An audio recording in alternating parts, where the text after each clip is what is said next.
Welcome back to the deep dive. I want to start today with a concept that, well, it feels really abstract, but it's actually maybe the most concrete thing in our lives.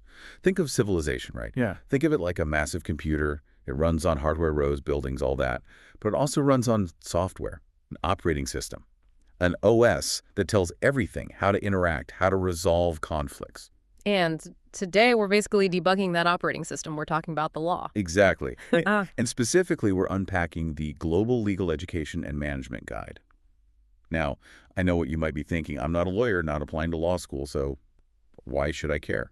But stick with me on this, because the sources we're looking at today argue that this operating system, it's crashing. We're looking at data showing backlogs of, 53 million cases in a single country?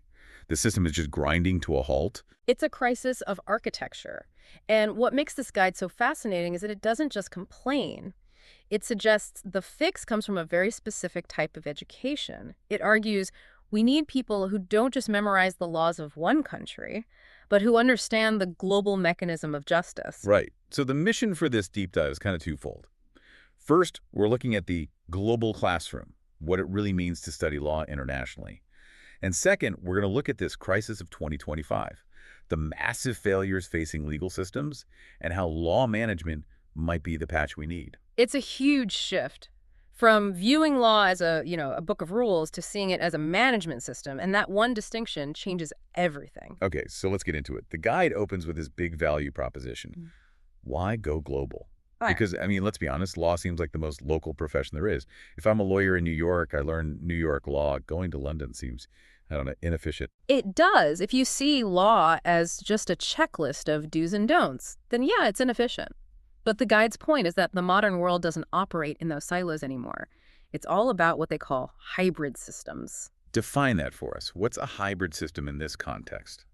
Well, broadly speaking, the world is sort of divided into two main legal families. You've got common law, which is based on precedent, on judges' decisions. Like the UK, the US, India. Exactly. And then you have civil law, which is all based on codified statutes.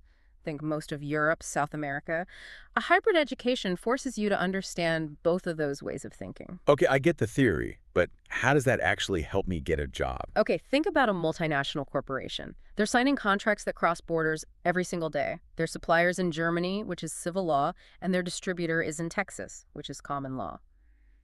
If you're the person in the room who gets how those two logical frameworks interact, how contract means something slightly different in Berlin versus Austin, you become a translator, not of language, but of logic. A translator of logic. I love that. That's a great way to put it. And the guide really emphasizes that this builds high credibility. It's more than just being employable. It's about cognitive flexibility. The source material says it forces you to think like a judge. You aren't just arguing for one side. You're analyzing the entire architecture of the argument itself. You know, it reminds me of an analogy. Learning law in your home country is it's like learning a language on an app. Oh, right. You get the vocabulary. Yeah, exactly. You know, table is Mesa, you can pass the test. But moving abroad to study law, That's like moving to the country. you're immersed. You learn the slang, the history, the cultural baggage behind the words. That's actually a crucial distinction. The guide points out that you gain knowledge of how systems function in the real world, not just a textbook. In a classroom in London or Sydney, you might be debating justice with students from 5 different continents. And you realize fairness isn't some universal constant. It's a cultural construct. That's what builds those leadership skills. Persuasive argument, precise writing. So you're basically building a brain that can handle complexity. Okay. Okay, so let's say someone's listening and they're thinking, I want that brain. What's the roadmap look like? The guide breaks down the degrees, because I think the acronyms get confusing for people. It creates a really clear hierarchy. So at the base, you have the LLB, the Bachelor of Laws. That's the standard undergrad degree in places like the UK, Australia. 3 or 4 years, usually right out of high school. It's the foundation. Tort law, criminal, contract, all the broad strokes. And what if you already have a degree? Mm-hmm. Or maybe you're already a lawyer in your home country. Then you're looking at the LLM, the Master of Laws. This is where you specialize.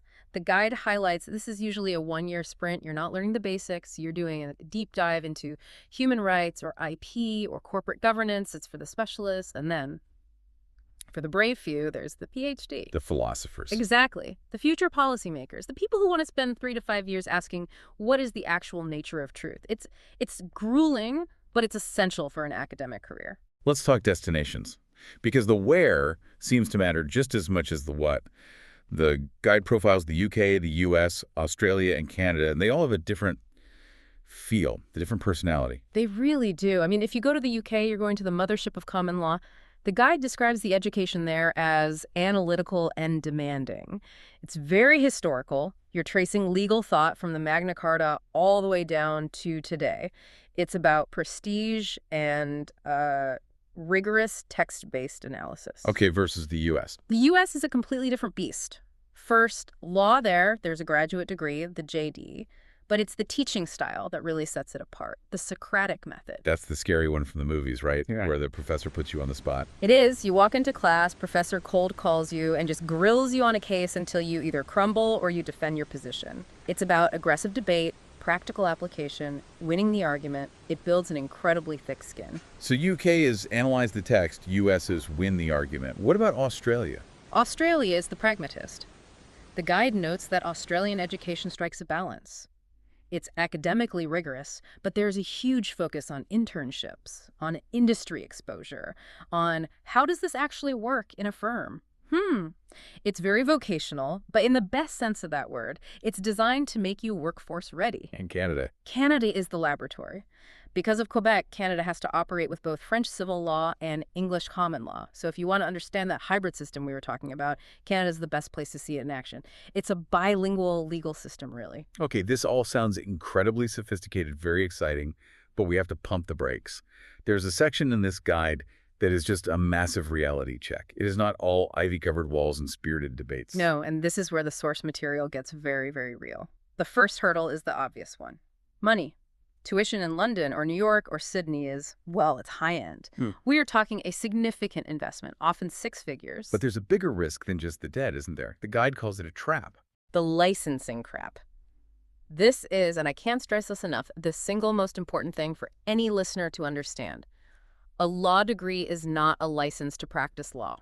Unpack that for me. If I get a law degree from Oxford, I can't just walk into a courtroom in Toronto and defend a client. Absolutely not. In fact, in a lot of cases, you can't even sit for the bar exam right away. Every country has its own gatekeepers. You might come home with that fancy degree and then realize you have to spend another 2 years doing conversion courses or passing local exams. The guide warns that students overlook this constantly. They just assume a lawyer is a lawyer, but the jurisdiction, it stops at the border. That is a nightmare scenario. You spend a fortune, 3 years of your life, you come home, and you're basically a paralegal until you jump through more hoops. Exactly. And it's not just the bureaucracy. The guide talks about the academic rigor. This isn't a study abroad vacation. The reading loads are immense, and there's a real culture shock.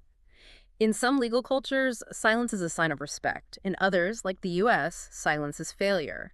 Adapting to that while you're trying to understand complex tort law, it just burns people out. So you need a plan, you need your English tests, IELTS, TOEFL, and you have to start the paperwork months and months in advance.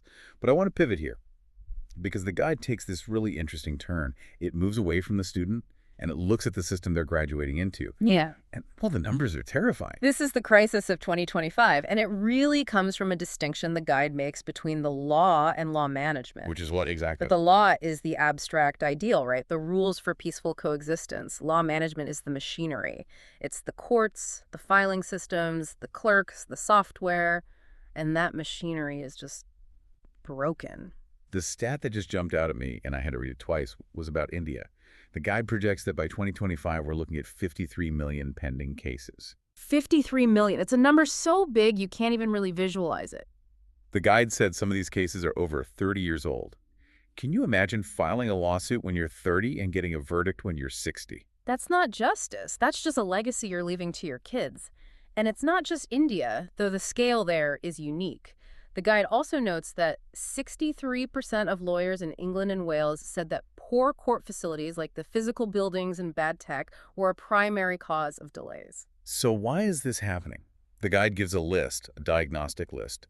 6 causes of dysfunction, backlogs, delays, we've mentioned those. What else is clogging the system? Number 2 is unclear laws. This one's fascinating. When a law is written vaguely, you can't just apply it. You have to argue about what the words even mean, and that takes time. Then you've got, corruption and lack of transparency, which just creates a shadow system where money buys you speed. And then there's my personal favorite villain in this whole story, procedural formalism. Which is really just a polite way of saying bureaucracy run amok. It's the death by paperwork issue, isn't it? Precisely. It's when the system cares more about the procedure than about the truth. The guide describes cases getting rejected or delayed because a form had the wrong margin size or a filing fee was off by $1. When you prioritize the font size over the fact that somebody was wronged, that's procedural formalism. It is the triumph of the checklist over the human being. That sounds absolutely infuriating. It is, and it contributes to the last two causes. Workplace stress, because lawyers are fighting the system, not the case, and tech deficits. I mean, we live in an AI world, but a lot of courts are still running on paper files that get lost or misfiled. Okay, so we have a clear problem. The operating system has a virus. It's slow, it's buggy, it's crashing.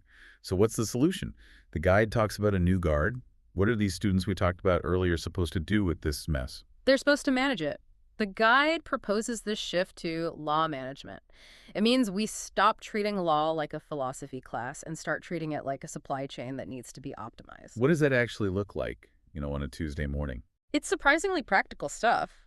Digital case management tools, standardizing how you name files so they can actually be searched, automating reminders for court dates.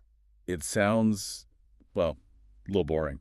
But I guess boring is what saves the system. Boring is efficient. If you can use data analytics to find bottlenecks, hey, why does Judge Smith have 400 more pending cases than Judge Jones? Then you can fix it.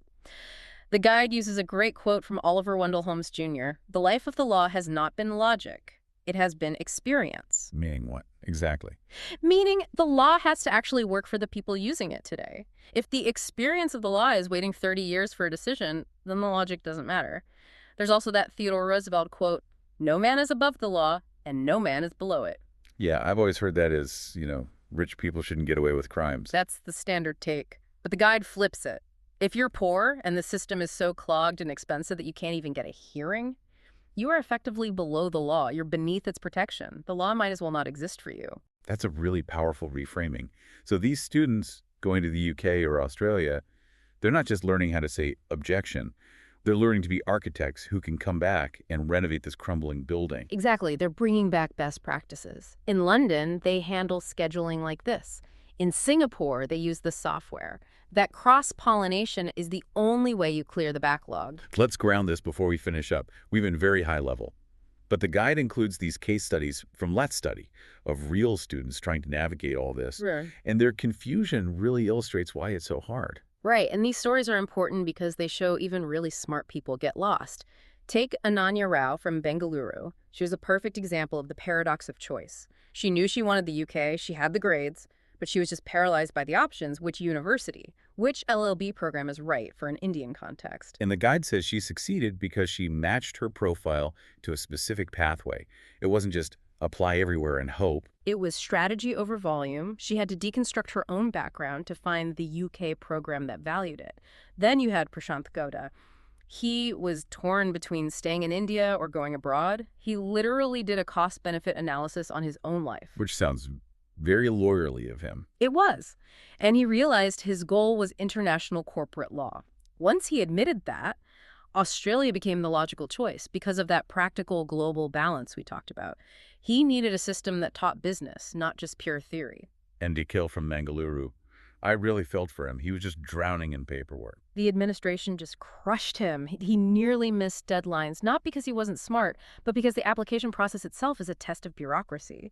He was making simple errors just from the sheer volume of forms. Which is so ironic, given what we were just saying about procedural formalism. It's perfectly ironic. The barrier to entry for studying law is a mini version of the barrier to accessing justice. Forms, deadlines, confusing rules. The lesson from all these stories is you just can't wing it. You need a map, whether that's a counselor or a guide like this one. Okay, so bringing it all together, we've looked at the degrees, the destinations, the crushing reality of the backlogs, and this need for a new managerial mindset. Yeah. What's the one thing you want the listener to walk away with? I think it's that studying law abroad is about so much more than the degree itself. It's a path to resilience.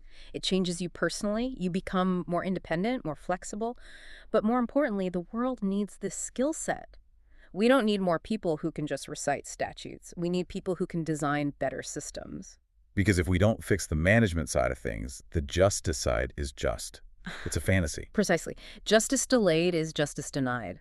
It's a cliche for a reason. And right now, for millions and millions of people, it is being denied simply because the system is inefficient. I want to leave everyone with a thought that came up when I was reading about that font size issue, that procedural formalism. We built the law to serve us, to help us coexist.